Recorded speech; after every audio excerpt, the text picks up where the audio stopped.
అందరికీ నమస్కారం. నేను మీ పిసిరెడ్డి. తెలుగు సీరియల్స్‌లో గానీ, సినిమాల్లో గానీ ఒక కామన్ స్క్రిప్ట్ ఉంటది. అది దాదాపుగా 40 ఏళ్ల నుంచి అటు తిరిగి, ఇటు తిరిగి సక్సెస్‌ఫుల్ స్క్రిప్టేనండి ఇది. ఏంటి ఆ స్క్రిప్ట్ అంటే, ఇద్దరు ప్రేమించుకుంటుంటారు. కొన్ని అనివార్య కారణాల వల్ల వేరే వాళ్ళతో వివాహం అవుతది. ఎవరైతే అంతకాలం ప్రేమించారో వాళ్ళు ఒక విలన్‌గా తయారయ్యి, ఈళ్ళిద్దరి బంధాన్ని విడగొట్టడం కోసం అనేక రకాలైనటువంటి కుట్రలు పన్నుతుంటారు.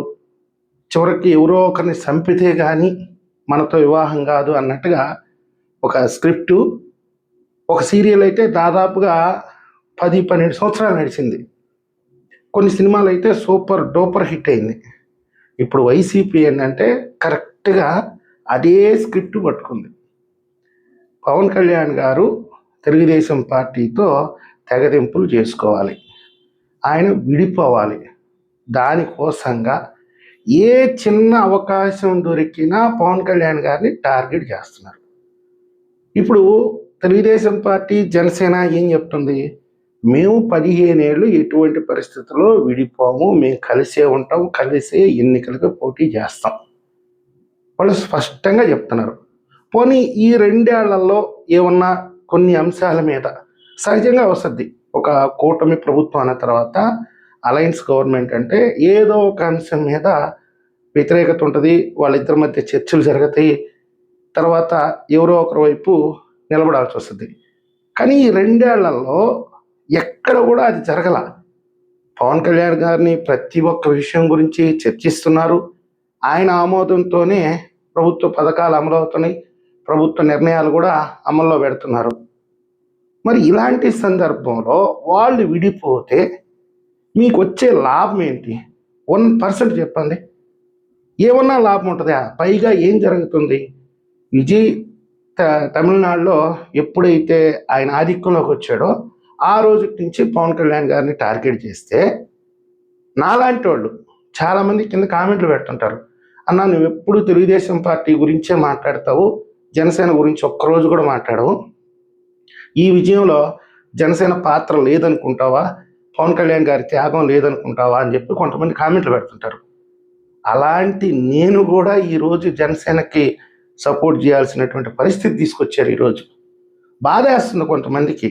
సామాన్యులు కూడా ఏంట్రా ఆయనకేదో బాగలేక ఇంట్లో పడుకున్నాడు, పైగా ఇప్పుడు ఈ ప్రభుత్వానికి వచ్చిన ఇబ్బంది ఏం లేదు, సవ్యంగా జరిగిపోతూ ఉంది, ఎందుకు ఆయన మీద ఈ విధంగా టార్గెట్ చేస్తున్నారు?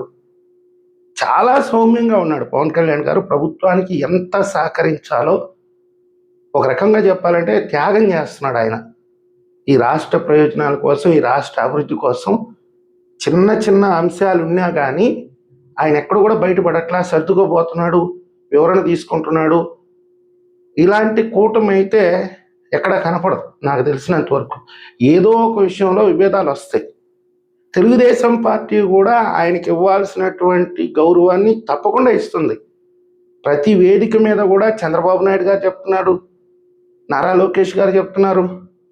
మొన్నటికి మొన్న పిఠాపురంలో చిన్న ఇష్యూ వస్తే వర్మ గారి లాంటి వాళ్ళనే, ఆయన బలమైన నాయకుడు తెలుగుదేశం పార్టీలో, అలాంటి నాయకుడినే ఇన్ఛార్జి బాధ్యతల నుంచి తప్పించారు అంటే తెలుగుదేశం పార్టీ ఈరోజు పవన్ కళ్యాణ్ గారి పట్ల ఎంత గౌరవంగా ఉందనేది అందరూ అర్థం చేసుకోవాలి, అర్థం చేసుకుంటున్నారు కూడా. ఇక బీజేపీ విషయానికి వస్తే, బీజేపీ అనేది అవకాశవాద రాజకీయం చేస్తుంది. చాలామందికి ఉండేటటువంటి అనుమానాలు.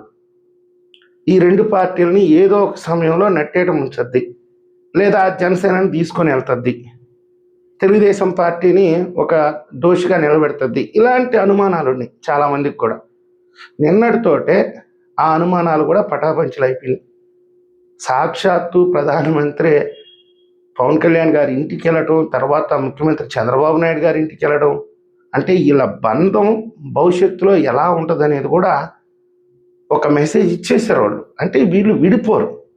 ఇప్పుడు ఈ 3 పార్టీల్లో ఎవరు ఈ కూటమిలోంచి బయటికి రావాలన్నా ప్రజల నుంచి అయితే విమర్శలు ఎదుర్కోవాల్సి వస్తుంది. సాక్షాత్తు ప్రధానమంత్రి గారే మీ ఇంటికి వస్తే ఈరోజు మీరు బీజేపీని దూరం చేసుకుంటారా? అందుకోసమే అయ్యి ఉండొచ్చు మోడీ గారు రావడం. పవన్ కళ్యాణ్ గారు కూడా రేపు విమర్శలు ఎదుర్కోవాల్సి వస్తుంది ఒకవేళ బీజేపీతో విభేదిస్తే. సో ఈ బంధం అనేది ప్రతిరోజు బలపడిపోతూ ఉంది. పైగా ఎవరైతే నాలాంటి వాళ్ళు ఉంటారో వాళ్ళు కూడా ఈరోజు జనసేనకి మద్దతుగా నిలబడాల్సినటువంటి అవసరం అయితే వచ్చింది.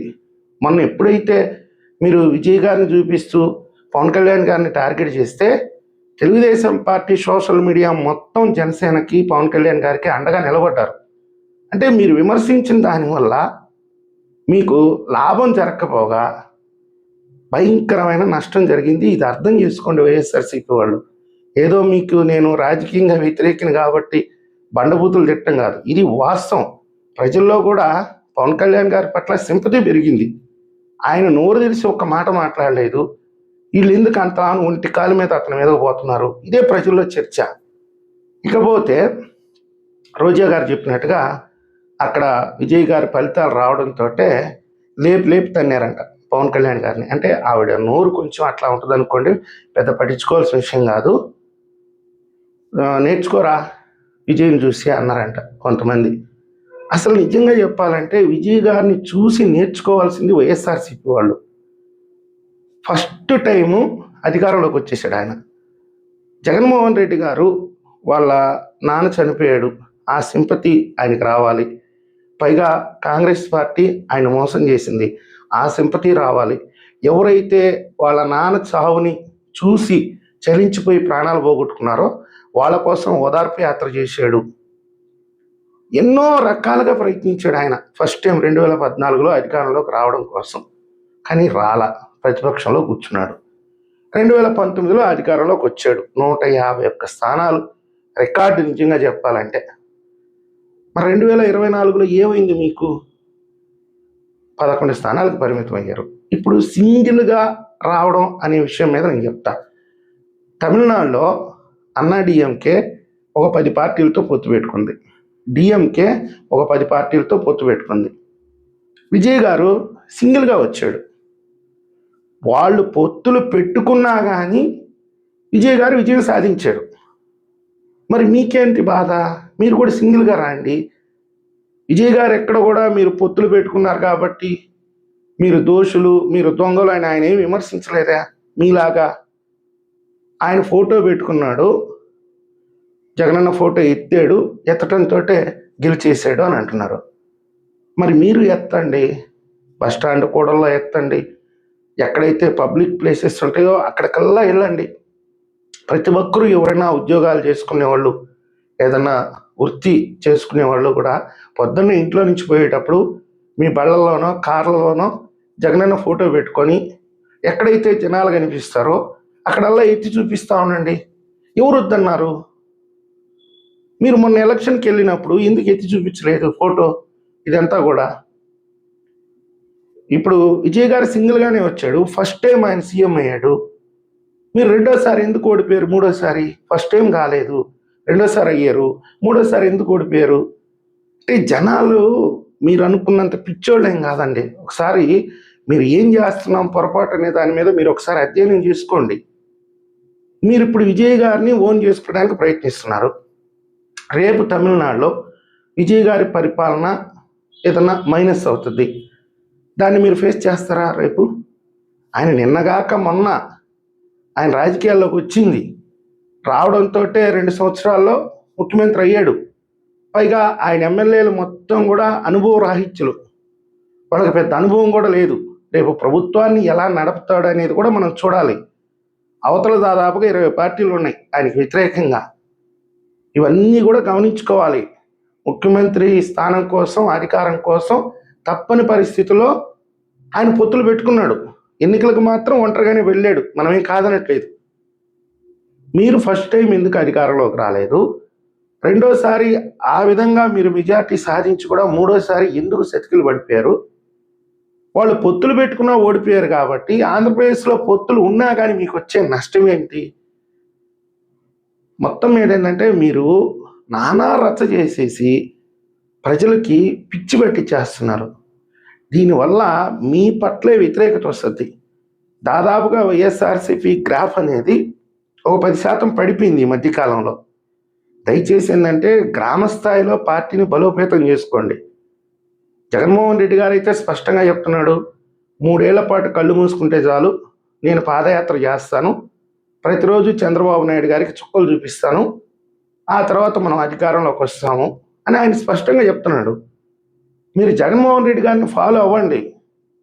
జగన్మోహన్ రెడ్డి గారు ఏ ఆదేశాలు ఇస్తాడో వాటిని ఫాలో అయ్యి అధికారంలోకి వచ్చేదానికి ప్రయత్నించిన కానీ మీరు సోషల్ మీడియాలో చేరి ఇలాంటి చిల్లర వేషాలు వేస్తే మీ పార్టీ పట్లే జనాల్లో ఒక రకమైనటువంటి యావగింపు వస్తుంది. పైగా ఈరోజు ఆంధ్రప్రదేశ్ ప్రజలు ప్రశాంతత కోరుకుంటున్నారు. ప్రశాంతంగా ఉందిరా బాబు, ఎందుకు వచ్చిన తలకాయ నొప్పి అన్నట్టుగా ఉంది ఆంధ్రప్రదేశ్ ప్రజల పరిస్థితి.